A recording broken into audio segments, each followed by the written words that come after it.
Hello, everyone, and welcome to the Geek Pantheon. I am Eric, and today I am joined by a very special guest, LegalKimchi of the YouTube channel of the same name, LegalKimchi, who has dropped a series of great videos that has inspired me to bring him onto the channel, specifically power politics in D&D and international relations in D&D, and most recent one, people of color in Europe, which was very illuminating as well. And yeah, thank you for joining me on the show, sir. Thank you for having me. It's very exciting when you reached out. I love talking about this sort of stuff, and I love talking about how people can improve their games and have a little fun with it, and maybe even sprinkle in a little reality into their games. Yeah. When it helps. Sometimes reality doesn't help. Totally. No, yeah. It's just it's funny as DMs and nerds in general. Oftentimes we talk about like all of the cool stories that we've read or experienced that we can pull from our games, and oftentimes we forget that reality can be far stranger than fiction and more compelling, and pull from there. So fans of the channel know that I am a huge Eberron nerd. It's my preferred setting, and one of the things that I adore about it as a setting is the politics of the setting, and the fact that you've had this 100 years long war with every nation on a continent participating, and other nations splitting off, and people declaring independence over the course of this conflict, and then the war just stopped practically on a dime. You know, in the context of a 100-year war, 2 years to write up a treaty is like stopping on a dime. And so this horrible event happened, and the war had to stop, and players are jumping in 2 years after the Treaty of Thronehold has been signed, and nobody is very happy with the state of things. And so it is very much described as kind of a Cold War setting. And for a lot of people, especially my age, the Cold War is something that I was aware of at a very young age, but by the time I really could be bothered to care about international politics, it was well over with.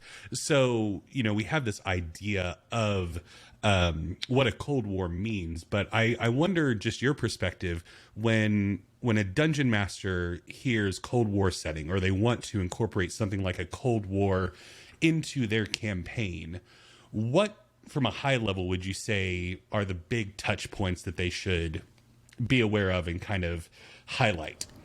Well, I think it's when you're looking at international relations or history as your guide, I think one thing to point out is that the Cold War between the Soviet Union and the United States between 1945 and 1991, which is generally what we're talking about, is not the only one.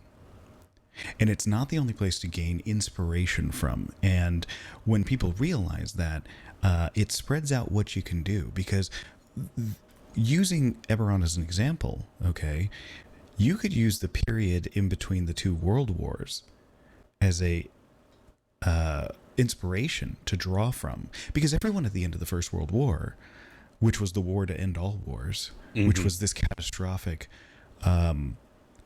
apocalyptic event, where I think we've forgotten about its importance, but it's kind of the event that caused the 20th century to happen in the way that it did.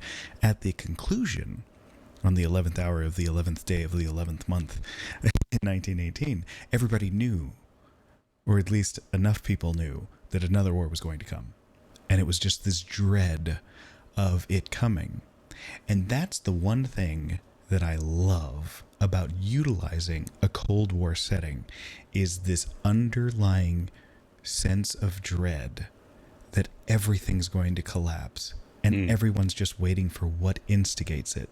And what I love about that is that to be, in my opinion, that is more fun to play with than the idea of a war, because everybody loves doing the war.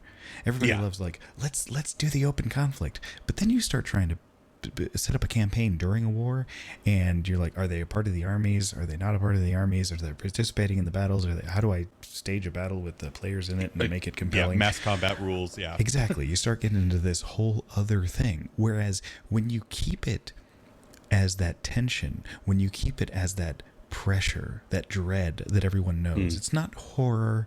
It's not like, oh, the monster's in the closet, but it's a similar feeling of just anticipation. And I think there's a wide variety of things that you can do there. And I think a compelling narrative to play with is the scramble for peace. Okay, where you engage your players as the instigators of what you're doing is you're not trying to stop the apocalyptic end of the world because Orcus is coming up and going to take over or something like that, right? Yeah. Which is kind of the classic example. They're bringing back Tiamat. No. Like, it's much more grounded and it's much more personal when it's like, no, they're not some cult bringing back Tiamat. You're preventing the war that will end the world. Mm-hmm. Like this dread of like people are trying to start the war because they think they will win. Yeah. And you don't need an evil cult to do that, although it can help. I mean, look at Germany in 1930s, okay? Mm-hmm. Drive of nationalism and fascism, creating this sort of internal pride because of the lack of pride that they had, the embarrassment, the shame of the loss of the First World War, and the shame of being blamed for the First World War when it really wasn't their fault. it was a cavalcade of different things that happened at the same time: treaties and alliances and random independence movement shooting an ally, and then Germany's like, well, according to our treaty we gotta help, and then Russia's like, well, according to our treaty we gotta help, and then it all goes down. But like, if you were to take one of the nations of Eberron, right, and who felt like they lost, doesn't even matter if they lost or not, if it felt like they lost, then you can create a group that's trying to reinvigorate their nationalistic pride, the kingdom's pride, okay? And the way in the old world you established national pride was the imposition of power. Mm-hmm. And for the most part of human history, that was just violence. That was conquering other people. Yeah. I think in our modern age, we sometimes forget that that was a thing. Mm-hmm. Okay? Because, look, I'm not pro-colonialism. Bold stance, but yeah, good to know. Controversial subject, perhaps. Yeah. Like, I come from two different nationalities who were scarred by colonialism throughout their history. Okay, being Korean and Puerto Rican. And one instigator of colonialism being also descended from Spanish nobility. So, I get it. But we're talking about a D&D game here. We're talking about making it fun. So, sometimes utilizing things and political structures and stuff like that you know are bad. This is a fun way to introduce conflict, obviously, right? Yeah. that's part of how we make bad guys bad guys. So use that. I mean, you can have a group that just starts poking, and you can use, I mean, not to ruffle feathers and try to make lighter entertainment with things, but on a purely international relations standpoint, if you look at Russia's activity in the last 15 years, with their activities in Georgia, the Ukraine in the Crimea, the Ukraine currently, their activities in Belarus, and how they're working with that particular government, you can see what it's like to poke and to poke. Look at Germany in the 1930s with the annexation of the Sudetenland, with the annexation of Austria-Hungary, with the annexation of Poland, or the invasion of Poland. Japan, 1910, the annexation of Korea. Again, part of my own personal history. You know, I have relatives who were alive during that time who faced that. That not currently alive, but their children are. But, you know, like, it happens time and time again where people just like tiptoe over the line and take a little bit and then wait to see if anybody does anything, and then tiptoes over the line and then waits. And that's something you can play with. Like, because you have this desperation for peace that all of the other nations would presumably still be latching onto. That I mean, Neville Chamberlain obviously gets the biggest amount of flack for it historically, but you know, like, you allow the poking to continue to a point that and that could be a really interesting dynamic for especially players that are historically knowledgeable of seeing the writing on the wall and like desperately like my character probably wouldn't scream at them, but I want to right now. Well, here's the thing. One thing that I used to hate about certain movies is that scene where you have the political leader who's doing something and everybody knows it's a bad idea, and they still do it. Yeah. But you have to remove yourself from that. And I think something that RPGs allows us to do is to place individuals in a position where it's like, okay. In a movie, it's easy. We paint the whole picture. You're in the story now. So your characters may remember the destruction, or their parents may remember the destruction. Like the absolute nightmare that is the war that was.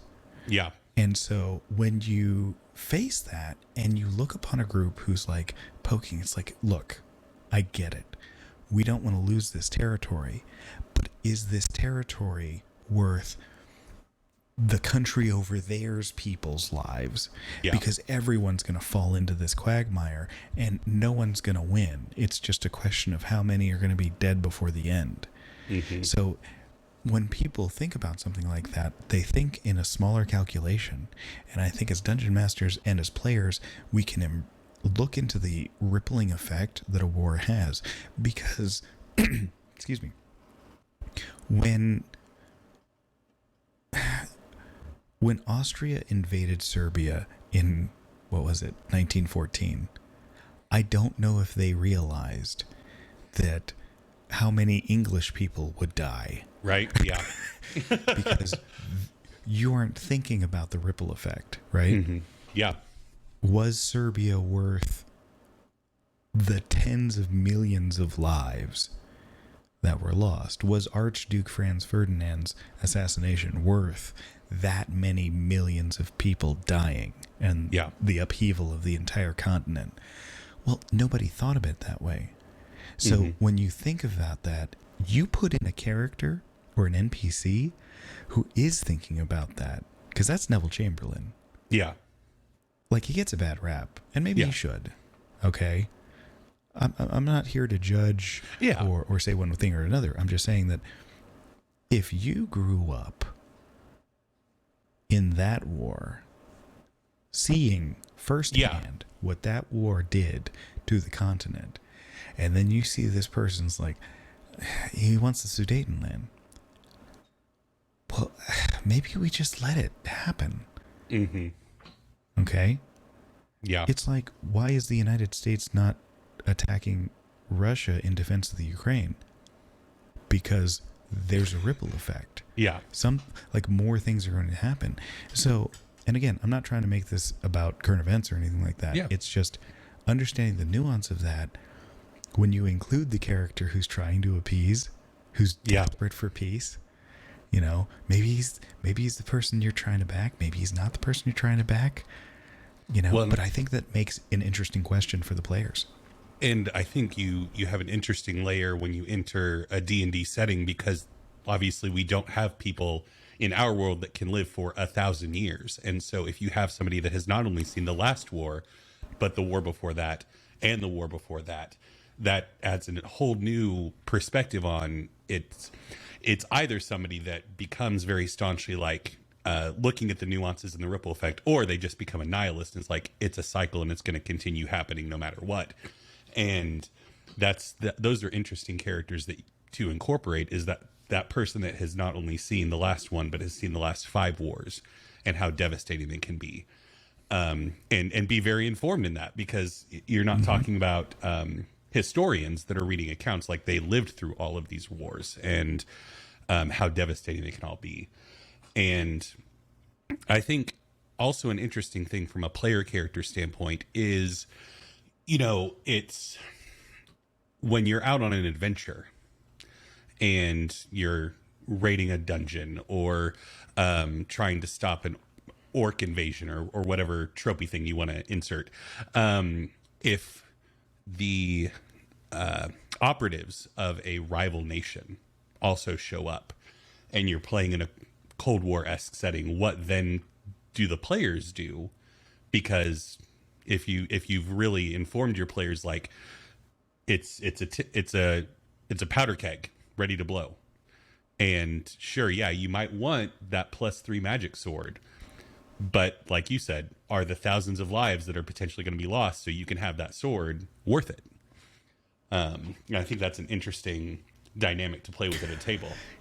There's another dynamic to consider as well, because and I go over kind of this concept in my videos, specifically in the international relations video, where I talk about offensive realism and how everybody wants to make themselves the hegemon so that nobody can touch them, right?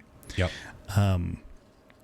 You can play with that idea as well, because as all of these people are vying for peace or even working together to establish the peace, it's like, oh, this nation, and this nation are all working together so that nation and that nation don't break the peace.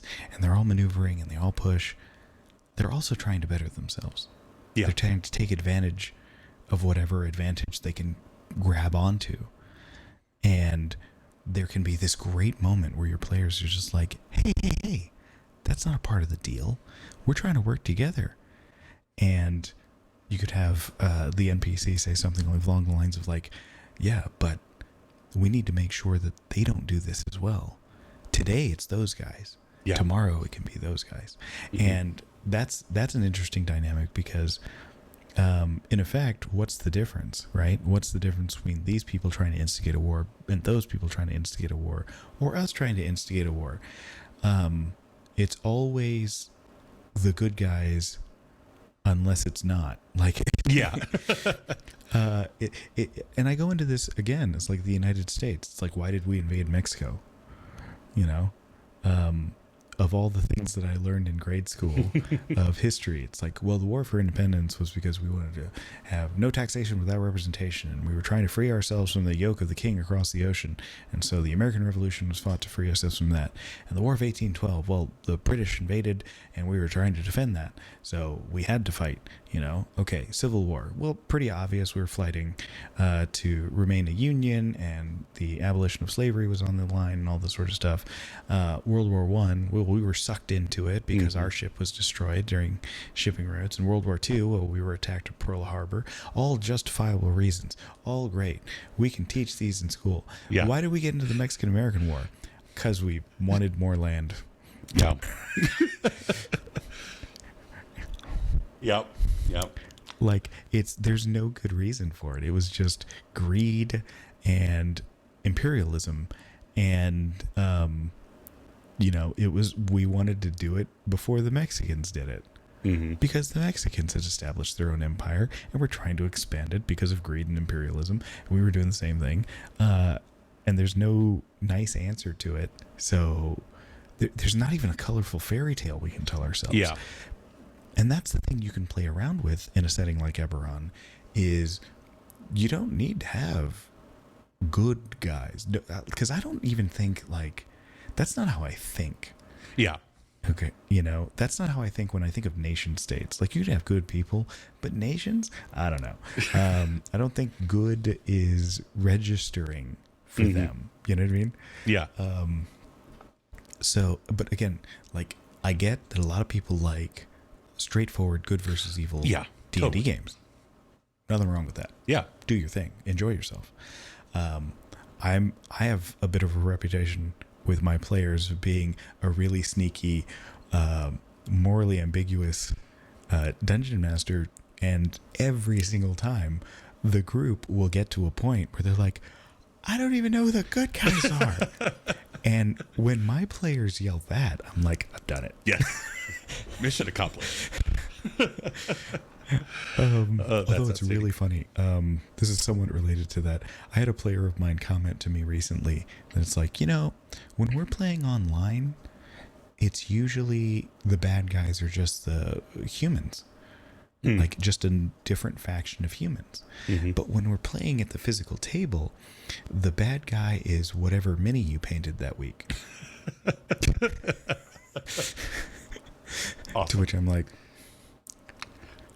You're not wrong. Yeah. Yep. So I got my little paint station behind me. I don't know if you can see that. Yeah.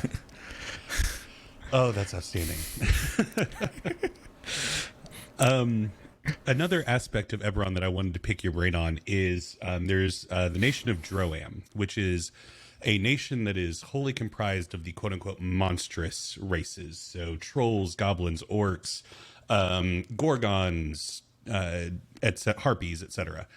And it's a very, very communal-esque nation. But what's interesting about them is they are the one nation that was not officially recognized in the Treaty of Thronehold. So they are not legally protected, as it were. And they are still considered, according to the treaty, under the banner of the nation of Breland. And Breland is, their citizens, I would say, are the most eager for a war, because they feel they're the most industrious. They are the only nation with like a true metropolis, and they feel like they can win the war. But having this, what they would regard as a false nation on their western border, how could a dungeon master make use of that? Because obviously you have all of these other nations that would love to see Breland not in as powerful of a state as it is. So obviously utilizing or legitimizing the people of Droaam, I feel like would be an interesting backdoor without igniting a conflict. Yeah, it's fascinating. There's so many corollaries in history that you can use as an inspiration. Korean history is full of that. Okay, Korean history has always been like a vassal state of China or Japan, eking out their own identity and trying to remain as independent as possible amongst two giants in the international scene. And the other example I see of that is Israel. So let's go with the first one first. So Korea would align itself like it was a vassal state of the Chinese. And it was a vassal state of the Chinese, not because they were Chinese. They didn't speak the same language. And it's not because anything exceptional with the Chinese kingdom at the time. It was just like, well, we need something to be that if-then statement to the Japanese. If you invade, then they'll come and help us. So I could see Droaam like creating alliances for mutual defense just to protect itself from Breland. Okay. And it would have to. Okay. So mutual defense contracts and devolving into a situation where Breland has to consider, oh, well, if we hit Droaam, then, the United Principalities might attack or something like that. And they're aligned with the Mournlands or whatever. You just pick different kingdoms and have webs of interlocking alliances. You got World War I right there. Okay. So you could have them consider that. Yeah. The other example that I was thinking of is the state of Israel. Now, say what you will about Israeli politics. I'm not going to get into that. Yeah. I'm just going to talk about like Israel 1940 to 1970 at this point. Okay. So the establishment of the state of Israel is sort of a controversial subject because of how it was created. Okay. And there are countries there, namely Palestine, and other sort of Middle Eastern nations that don't recognize it as a country. Yeah.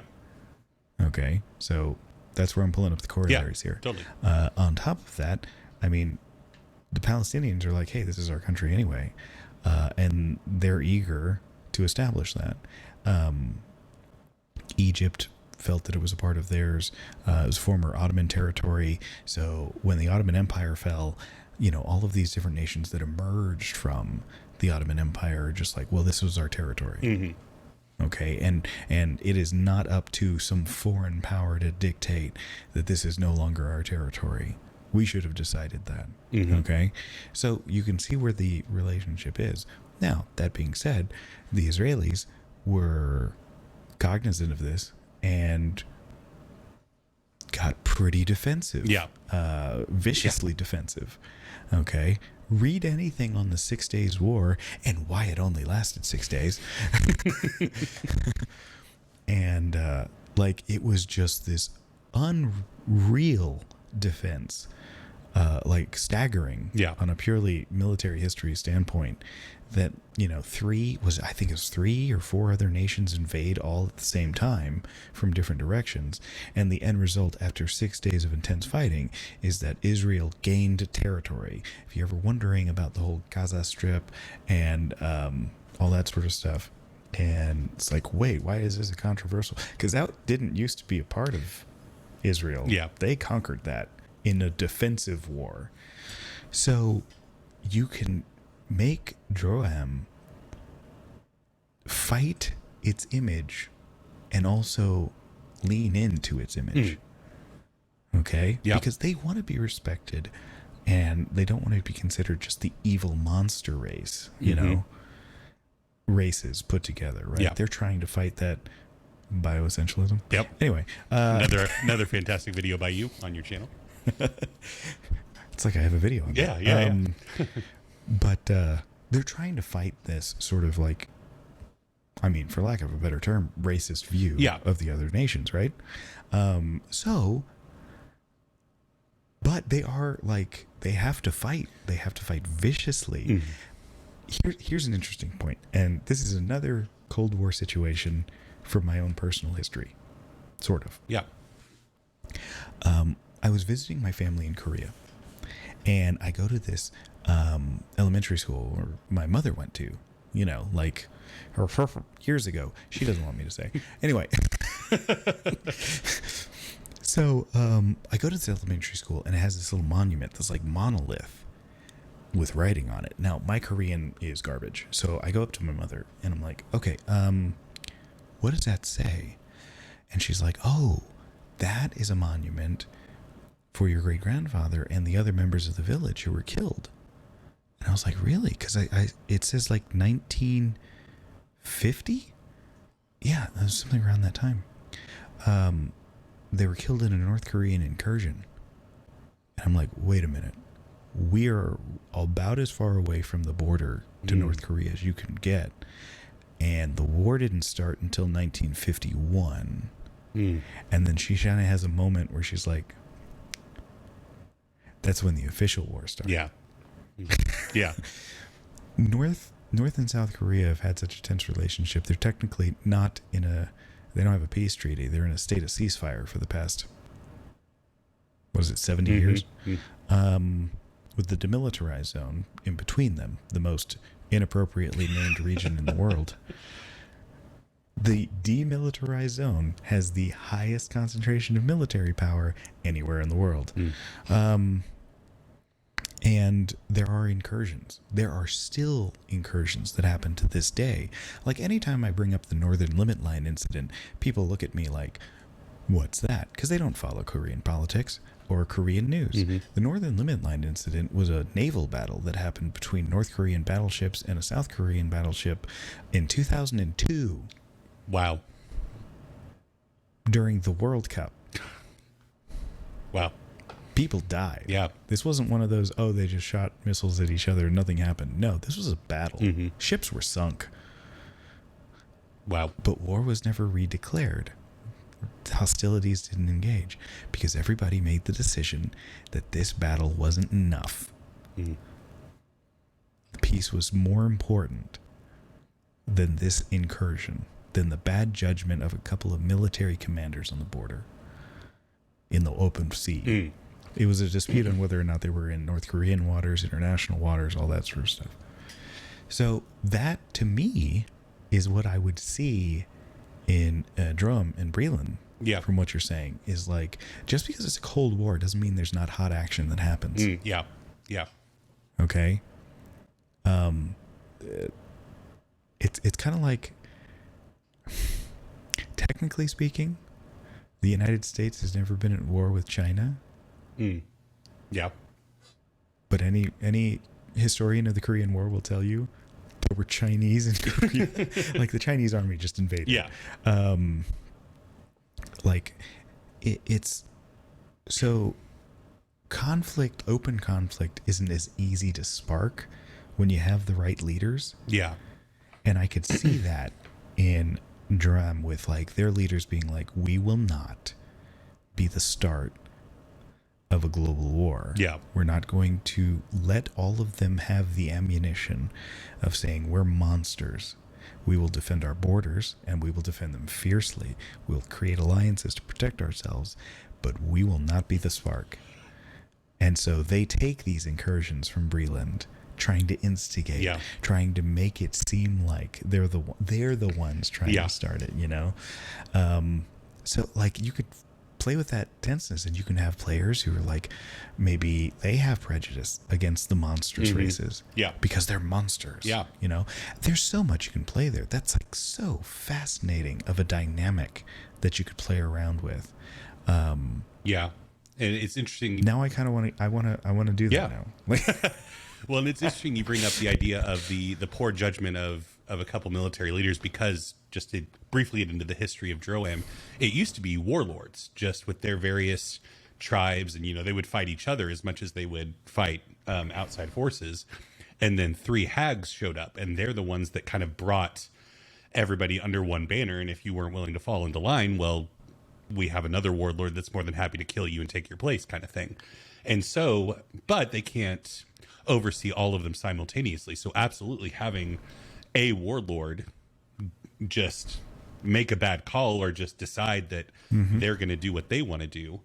And the repercussions of that. Another interesting angle, just going to more of the espionage and intelligence side of a Cold War style conflict. One of the other aspects of the Brealish monarch, the king is convinced that the hags that rule over Droaam had something to do with his wife's death. And so he's always held a great deal of a grudge, but has never had any evidence to back that up. And so I'm thinking, if another nation wanted to hamstring Breland, potentially trying to plant false evidence to ignite the king's quest for vengeance, to try to push him into invading Droaam to gain vengeance for his wife, could be another interesting storyline to try and cripple Breland, but then at the same time trying to mitigate it to where you keep that from a political and a military standpoint, you keep that conflict focused between Breland and Droaam and convince the other nations this is a internal Brealish conflict. Because if you were to read the Treaty of Thronehold, you can see that Droaam is not a legally recognized nation, so this is merely an internal conflict within one of the nations, and no intervention is needed by anyone else.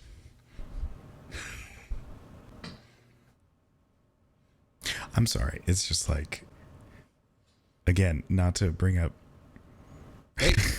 recent history. I had you on the show for a reason.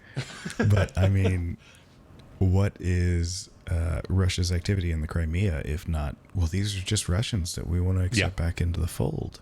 Yeah. And, you know, that idea of this is an internal struggle, stay out of it, has been the credo in so many conflicts throughout human history. It's like it's fascinating. It's fascinating because you can absolutely do that, and it has absolutely been done before, where people declare it as like, oh, this is just an internal struggle. They don't exist. Look at Taiwan. Okay. Taiwan is in this middle area. Okay. If you were to ask the PRC in Beijing, the island, who owns it? We do. Yeah. Really? Okay. If you ask, you know, the Taiwanese, they're like, we are the Chinese government in exile, you know. We're the rightful Chinese government. They overthrew the rightful Chinese government. You know, it's absolutely fascinating. And then it creates a situation where, you know, just like what I would say with Droaam, Taiwan has a treaty with the United States that states that if China were to ever to invade from the mainland or attack, that the United States would protect the island. Because that's the smart move for them to do. Yeah. Is to create that type of relationship. And Here's another thing that I wanted to bring up. Okay. Propaganda and ideology. Yeah. Okay. I was having a discussion with my uncle recently, and we were talking about how all these industrialized nations have like socialized medical care, and the United States does not. Why is that? And I said, my theory, my pet theory for that is that we fought the Cold War where it was us versus the Soviet Union. So anything that smelled of communism or socialism were inherently evil because they were evil. It's the vilification of the other. You know, it's the dehumanization of the enemy, right? The Soviet Union was evil in every aspect, and anything that was touched by them was also evil.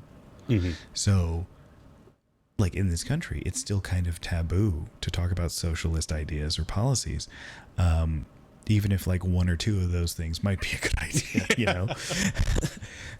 It's like, look, I'm not saying you go full bore, but, you know, a la carte some stuff, maybe. Yeah. But, you know, it's one of those circumstances where it's changes the facet of your culture, your entertainment, your news media, your leaders and how they pontificate about it. So it generates this sort of ideological hatred of the other. Yeah. Well, yeah, because you look at historically, like during the capital C, capital W Cold War, like the CIA helped fund Jackson Pollock's career to elevate this idea of American art being this much more free and less restrictive art form than what was present in the Soviet Union, this hyper realistic, hyper photo like art style. And so, yeah, thinking about outside of the military, outside of espionage, what would these nations be doing to try and elevate their own cultures to the eyes of the rest of the world? From, because I mean, you read the Eberron source books, and Keith Baker, who created it, did a phenomenal job of going into the art styles and the theater scenes and all, the culinary traditions of all these different nations. And what would they be doing to try and make those things seem like the more divine or proper style compared to these other nations? Yeah. And back to your point about espionage, you could talk about creating civil conflict, civil war. Okay? So maybe Breland's like, oh, we don't want to start a direct open conflict with Droaam. No. We're just going to find somebody, a hag, an orc, an ogre, somebody in there who's like, hey, you're a nothing right now. How'd you like to be the governor of a province? You won't be king, but you won't be nothing. Yeah. We can help you do that. So instead of instigating direct conflict, they basically state-sponsor terrorism until they get into a revolution. You know, look at Nicaragua, look at Colombia, look at Venezuela, look at the Bay of Pigs invasion. The United States have been doing this kind of stuff, and we're not the only ones. I'm just using U.S. examples. Everybody does this. Everyone who has the ability to do it does it. Yeah. But, you know, it's a way to create separation and wash the hands. We're not going to war with Venezuela.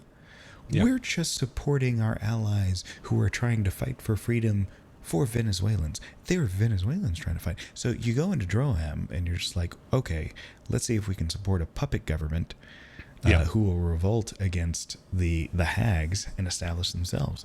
I mean, there's so much you could do with that. Yeah, totally. Okay, one last aspect that I wanted to pick your brain on, because also it's, I mean, historically it's present all the way through, but obviously we talked about the Mourning, creating the Mourn land where, the nation of Cair was wiped out and all of the people that were present in the nation were killed, but obviously not every Cairan was at home that day. And so part of the setting is the prince of the nation whose older sister died in the morning is trying to establish New Cair and is petitioning various governments to give his people another chance.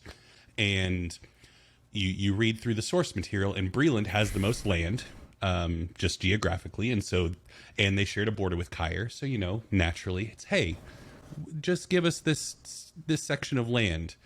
And Karnath, one of the other nations, is a huge supporter, just very empathetic for the Cairans and their plight, because it's going to weaken Breland if they're forced to give up their land and resources to help establish this new nation. And it's not at all actual empathy. And so, just obviously without getting too in the mire, as it were, like the notion of refugees in a setting like this, whose homes, it's not even that it's under conflict and they're fleeing conflict, like they literally cannot go home. So as obviously, if you have a player character that is a member of that nation, that's a whole other level of urgency to your campaign to have it be present if the player wants that, obviously. But yeah, what are your thoughts on incorporating something like that into a D&D game?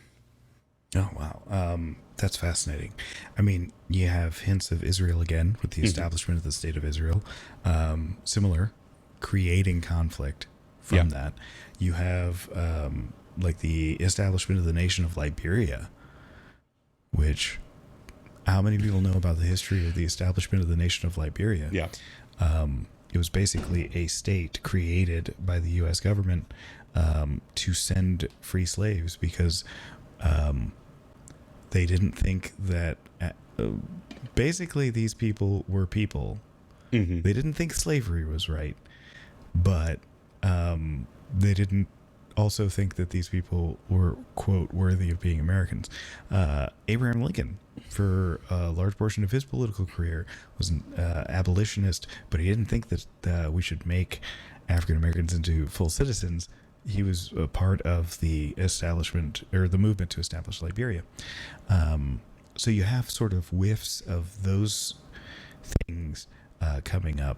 I got a little whiff of, and I know this is not quite the same thing, and I don't know the current status of the Mournland, if it is re-inhabitable. It is not currently. It is not. People can go out there for a time, but too much exposure leads to negative consequences. So you have to get out quickly. What I think would be interesting, because obviously a DM can do whatever they want to. Yeah. You could create a situation where someone figured out how to clear it. Yeah.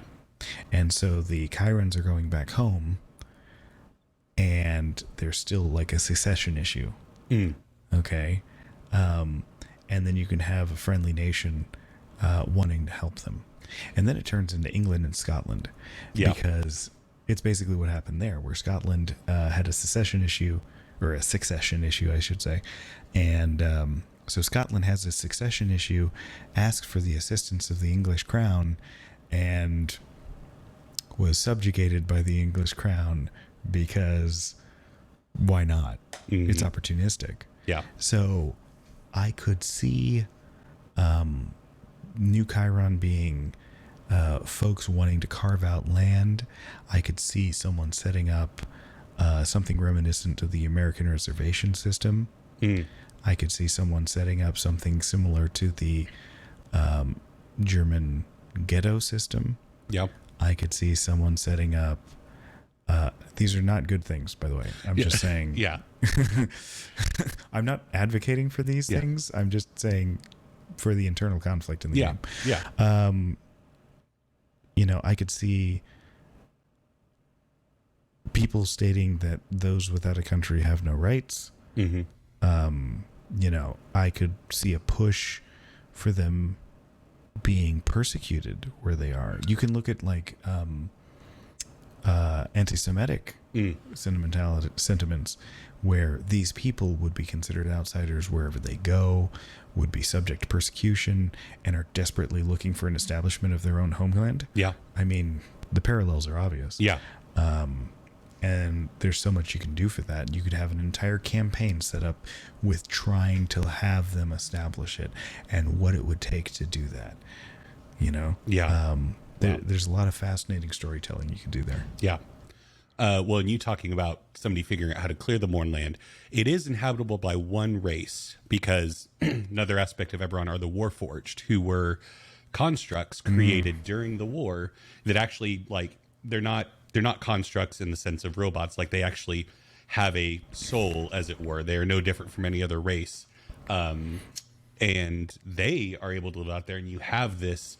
I mean, he is portrayed as a villain in most of the source material called the Lord of Blades, who is seeking to establish the Mornland as the Warforged nation, because these people were created for one purpose: to kill. And part of the Treaty of Thronehold was they were all granted freedom and the rights of any other citizen. But from your average citizen living in Eberron, you're essentially seeing a loaded gun walk down the street, like, based on your perception of them, because you only know these people through the lens of they were made to kill.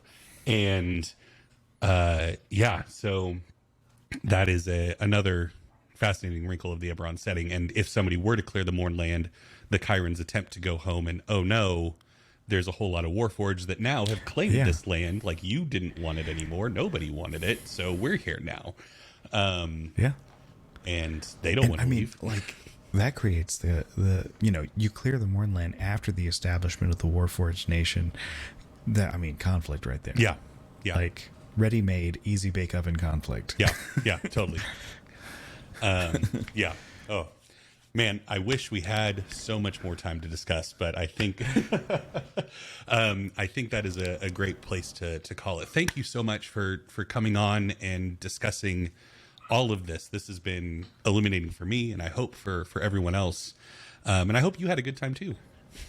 Oh, it was so much fun. Anytime you want to do this. I love geeking out about D&D stuff, and thinking about campaigns and how to put that sort of intrigue and nuance into your games. I mean, that's my juice. Yes, that's my awesome. fuel.